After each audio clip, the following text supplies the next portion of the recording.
How's it going, everyone? Welcome back to another video on the channel. Today we're going to be reviewing the 3-0 loss against Manchester United at the Amex Stadium. It was a disappointing game with a disappointing lineup, and we've got a lot of things to say about this one. If I'm being totally honest with you, the fact that we got a win against Arsenal, the fact we got a draw against Leicester, I'm not really too fussed that we lost against Man United. I obviously don't like losing a game of football, but then again, this game you got to see the positive sides of things, and it's getting a point against Leicester, getting 3 points against Arsenal. You got to see the positive light of this all, and we're still a win away from staying up. I said this before the game, if we beat Norwich, I generally think we'll stay up. Brighton have far superior goal difference, and to be honest, if we beat Norwich, every other team needs to win at least 3 games and then get an extra point. So that means they got to get 10 points to then go above us in the table, because you got to see it. They got to get 3 wins, another point, because our goal difference is very, very good. So we'll see how it goes, but for me, I think I'm winning against Norwich and we'll stay up. But before we get further into this video, guys, if you enjoyed this video, then make sure you drop a like on this video. Subscribe to the channel if you're not already. We're so close to 18,300 subscribers, so make sure you hit the subscribe button, leave a like on this video, and that'll be absolutely brilliant. 150 likes as always would be absolutely fantastic, so let's do that. Smash 150 likes,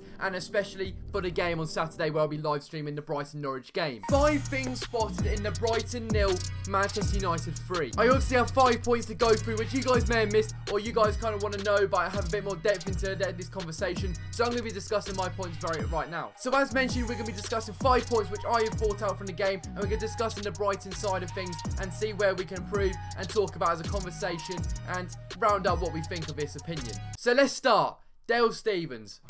What are you doing? Dale Stephens for the last 2 games has been shambolic, and I'm sorry, but I've got to say it. You see the statistics side of things, and it generally backs up how Dale Stephens plays, but yesterday, Leicester, it wasn't good. As a professional footballer, and especially one who's in the Premier League and has had experience in the Premier League for the last 2 seasons, you should know that you got to stay goal side and don't let your man run past you. It frustrates me saying this. I'm sorry. I just did not like Dale Stephens' performance yesterday or against Leicester at all. During the game, he was giving fouls away. His passes weren't very accurate. There's so many uncompleted passes in that game, and I'm sorry, Dale Stephens, but there was a shambolic performance. The fact that Graham Potter brought off Davy Proper instead of Dale Stephens is the one which baffles me the most. A lot of people at Brighton say that Dale Stephens is one of our most underrated underappreciated players. But sometimes I just do think, like, where are you getting this from? Like, I don't get where you're getting this from. A lot of people on my stream yesterday were saying how diabolical he was, the fact that we should sell him in the summer.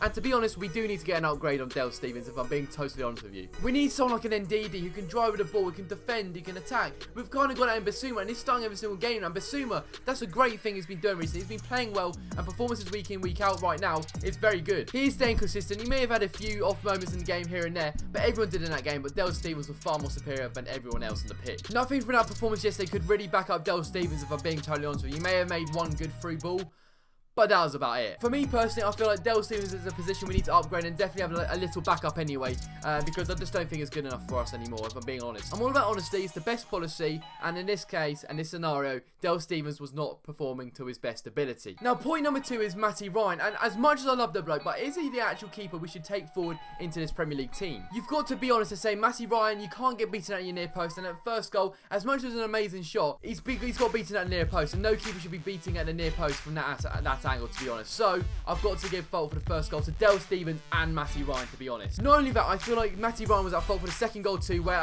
in my opinion, he may have got wrong-footed, but I feel like he should have got there, if I'm being honest. We were saying in the first season how underrated Matty Ryan was, but do we still think it's underrated? That's the question. Do we still think it's underrated? I think he's a good goalkeeper, but is he actually underrated now, or is he just like, you know, a good goalkeeper in the Premier League? You see these mistakes like the Leicester one where he threw the ball straight to the ground, you know, fumbled the ball when obviously taking the throw. His distribution has not been very good, to be honest. And to be fair, I think that's an honest and one Bright fan's going to back me up on. His distribution recently has not been the greatest. Short stopping, on the other hand, I feel like it's very good at. But for me personally, I just think as an overall keeper, he's just an average goalkeeper in the Premier League now. But then again, don't take my opinion too well. I feel like I'm going to trigger a lot of people.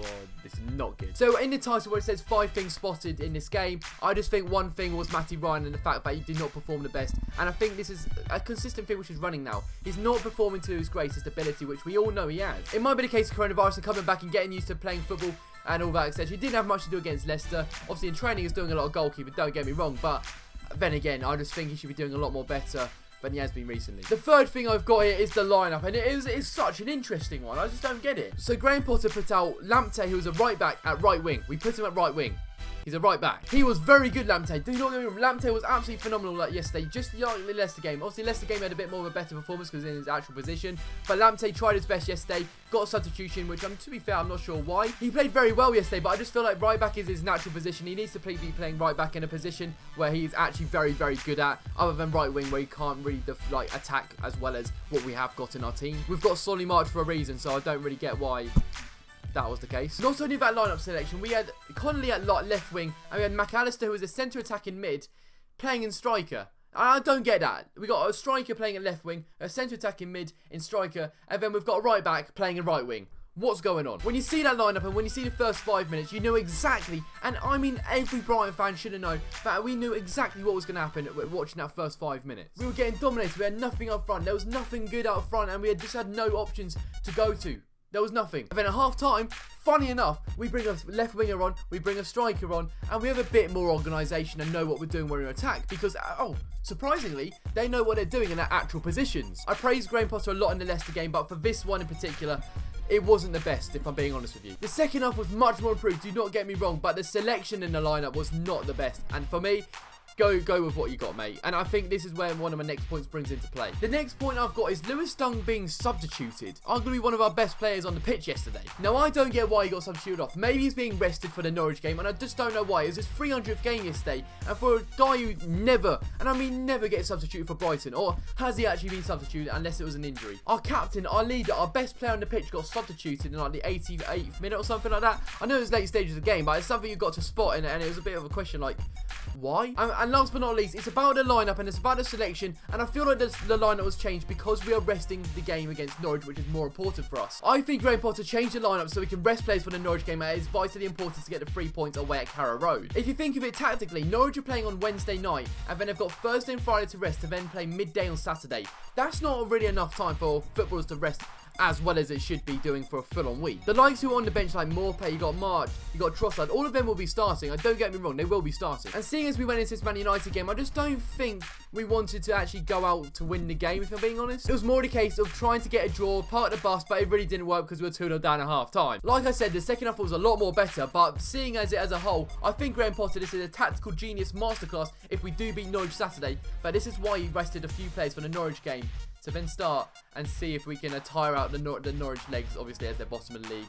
Not very good, defensively poor, and especially the attackers, they were all rested. So they're going to have full fit legs for Saturday. It's one of those questions we won't know until we see and watch the game against Norwich on Saturday, and especially seeing the lineup ahead of that game. Now, leave a comment down below whether you agree with me or not. Like, we want opinions on here, and obviously if you've got any new ones which I don't know about, or which ones I haven't mentioned, leave it down in the comments. Let's get a discussion going in the comments. And yeah, boys and girls, let's leave a like on this video. Subscribe if you're new, and on to Norwich away. We're going to beat them. We're going to beat Norwich. Video up very soon for it, and the stream on Saturday. I'll see you guys in another video, guys. Take it easy. Stay safe. See you later.